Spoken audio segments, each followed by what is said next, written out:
I am an international student with F1 student visa, but I want to work off campus. Do I use CPT? Do I use OPT? Do I get a new I-20 or do I get an EAD card?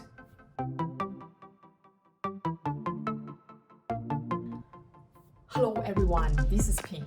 In today's video, I am going to introduce you the concept of CPT and OPT.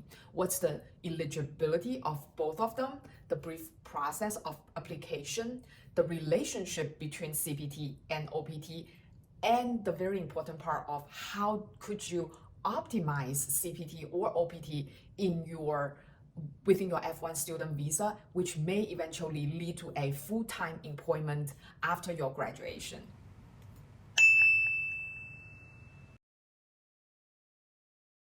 As an international student with an F1 student visa, you want to work off campus with paid. You have to get an approval for practical trainings. You can think of the practical training approval as an extra layer on top of your F1 student visa because it will not change your F1 student status. So CPT stands for curriculum practical training. OPT stands for optional practical trainings. So for both kind of practical trainings, it has to be related to your major of studying in school.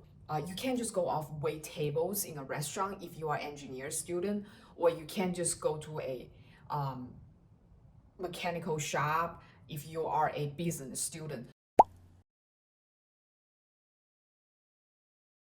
The curricular practical trainings. You can work either part-time or full-time with CPT. Part-time, as I mentioned in my last video, it was less or equal 20 hours per week. Anything beyond that per week, you will be considering as full-time. Second, typically, you are allowed to apply CPT after you enrolled for a full academic years. There are some examples that you may be able to use your CPT from day one, depending on some special programs you have. But I would definitely check with your designated student officials that what is allowed and when you are allowed to apply CPT based on your current program. The end date of your CPT is the end date of your program indicated on your I-20. The third, with CPT, you are actually allowed to work for more than one employers. However, you have to apply CPTs individually for each employers that you wanted to work for. The fourth point, because as its name indicated, it is curricular practical training. You applying CPT, it has to relate it to a curricula. So it doesn't matter what semester you're using a CPT, even if it is a summer semester, you have to register for credit hours in school. If your program require for a internship, you typically can find under the program there's internship class credit hours. If there is no specific internship program, you can also apply a individual study credit hours and utilize that for CPT applications. The fifth point is you have to have a job offer in hand as a part of a supporting document to apply CPT. I want to mention here is the time limit of CPT. Since it is a curriculum required, as long as your curriculum is required, you can use CPT as long as you want, either is full-time or part-time. Now I want to talk about a brief application process for CPT. For the detail and the actual document that are required for CPT, I highly recommend you to refer to your school's website. They typically have done a great job on listing out the details and the required documents. A general process would look like you have gotten an offer from a dream company that you want to work for, and the internship is related to your major. Then you would take this job offer to your designated student officials, which is some form of international student office, and apply for the CPT. The wait time between your application to getting an approval is typically between 1 to 3 weeks, depending on school and how busy the international student office are. Once you gotten the approval, there will be a new I-20 being issued to you with a statement of that you are approved for CPT, and it starts with a certain day and ends with a certain day according to the offer letter that you have gotten.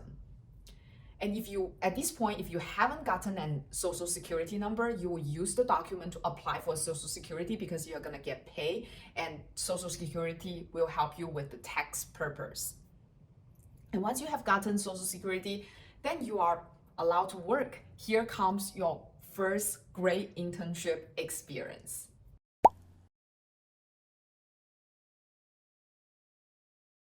Let's move on to talk about OPT, which is a little more complicated than CPT. OPT stands for optional practical trainings. Like CPT, it can be either part-time or full-time. Also, you are allowed to work for more than one employers under OPT. But the difference is you don't have to apply multiple OPTs working for multiple employers. The third part is OPT, you do not require to get a job offer before you apply. So this part, it has a little more leniency in comparison to CPT. The fourth part is, as its name indicated, it is optional practical training. So it's not curricular related. You are not required to register for a credit hour or class during the time you are using your OPT. However, nothing is free, even though you don't have to pay for credit hours associated with class registration, but you are required to pay $410 to USCIS for the application process. You are allowed to use OPT after a full academic years throughout before graduation, or you can use it after graduation. The one you're using before graduation is called pre-completion OPT, and then the one you use after graduation is called post-completion OPT. The time limit imposed on OPT is what makes OPT more complicated than CPT. So according to USCIS, OPT has a accumulated maximum 12-month limit. So if you are working as a part-time OPT, it will deduct against your OPT at the rate of 50%, which means if you work 2 months of part-time OPT, it will be deducted as a full month OPT. And also, the 12-month is a combination of pre-completion OPT and post-completion OPT. If you already used 2 full months of pre-completion OPT, after you finish your program, you apply for OPT, you will only be granted for 10 months.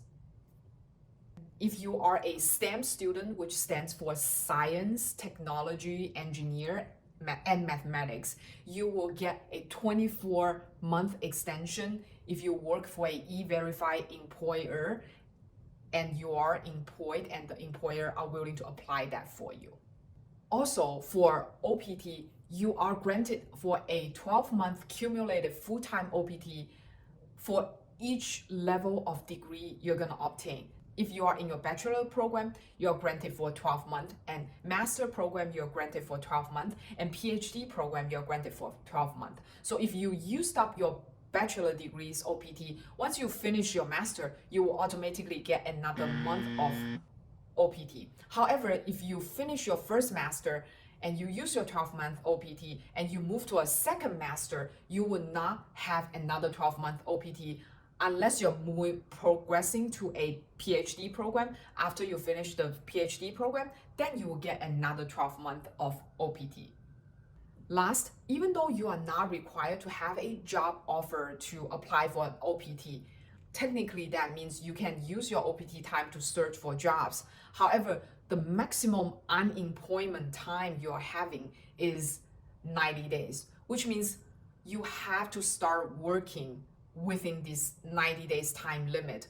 Getting a job offer after 90 days doesn't count. You have to be employed in between these 90 days of time limit. Now let's move on to talk about a brief general application process for OPT. Again, detailed process, please refer to your school's website. So in general, it will start with you initiate the conversation and intention to designated student officials or international student office that you want to apply for OPT.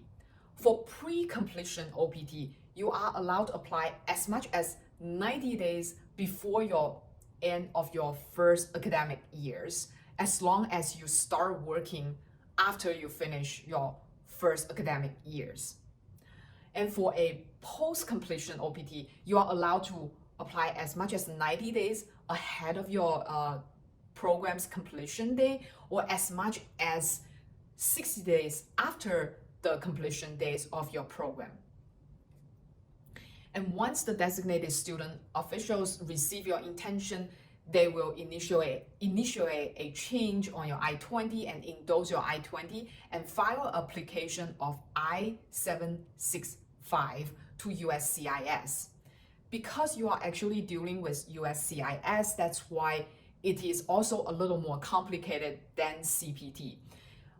And also the wait time, because you are dealing with USCIS, is going to be a lot longer in comparison to apply for a CPT.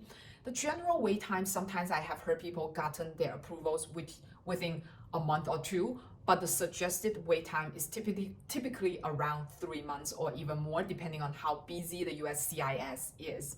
And after you have gotten the approval for that, you will receive a card called EAD. It looks like this, which allows you to work in the US. And within these EAD cards, it will also state your starting day and the end day of your OPT. And that is very important. Because you have gotten an EAD card, that technically is not tied to any individual or specific employers. That's why you're allowed to work for multiple employers without have to apply multiple OPT. And then you're allowed to work if you have already gotten a job offer in hand. If you hasn't gotten a social security number, then you will use this supporting document to get a social security number. And now you can enjoy working in the US and get your work experience. In the previous discussions, I talked about the details and application process of CPT and OPT. Now you wonder, are they related? It doesn't seem like they have that many cross. Is there any interrelations between these two practical trainings? The answer is yes or no. So if you do not use CPT more than accumulated full-time 12 hours, technically you can considering CPT and OPT as two separate different things. However, if you use CPT more than accumulated 12 hours, then you are no longer eligible for a OPT, either in your within the program or after the program. So the key point here is to not use your CPT for accumulated 12-month full-time.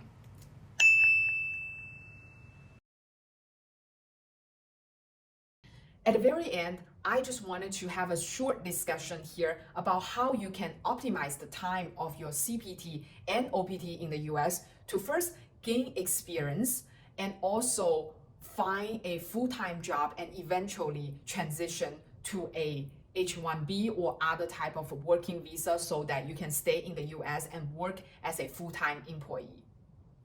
The first part is, as I mentioned about interrelationship between OPT and CPT, definitely keep track of a full-time cumulative hours that you have worked under your CPT. You don't want to work over 12 months of full-time CPT so that you basically wiped out the eligibilities that you're gonna have for your OPT after you finish your program.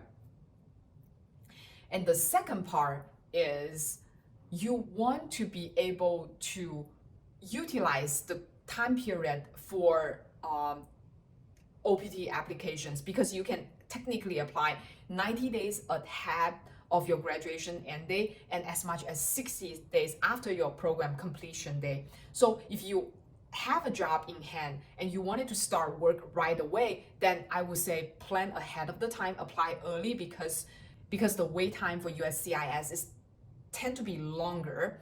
However, if you don't have a job in hand, you want to use some of the time for job searching, then try to apply during the 60 days after program end day as a grace period for searching jobs, and as a buffer for you to get some time to apply for your OPT. Also, if you are planning a multiple degree or for the same level, such as if you wanted to get two bachelor, two master, or if you are wanting to get to PhD, hey, some people are just very smart and love study. You want to strategically plan out your time of OPT, either in between the programs, within the programs, so that you won't use up all your 12 months. Because for the same level of degrees, such as two bachelors, you are only allowed for 12 months of OPT. For two masters, you are only allowed to have 12-month OPT. So if you used up your 12 months after you finish your first master, then you are not going to get another 12 months after your second master. So definitely keep that in mind. Strategically plan out the time. There are also two additional caveats that is under OPT. Technically, you are allowed to be self-employed, which means you can start your own business under your OPT status as long as it's related to your major. And also, you are allowed to work as an contractors under your OPT status. So technically, you could use OPT time to either become an entrepreneur and build your own business or working as a contractor, as long as both of them are associated with your major. But this is such a gray area because there's a lot of justification you have to do. It's legal under certain circumstances. So if you wanted to try, I would encourage you talk to your international student officers or talk to a lawyer to make sure what you do is within the limitation and within the bound of the requirement for USCIS. Understanding CPT and OPT is very important if you want to work off campus and eventually you want to transition this experience into a full-time employment experience in the US. So I wish you the best luck. And in my future videos, I will talk more about how to get jobs off campus. And I look forward to seeing you in my next video. Bye. And I forgot about which point. And also for using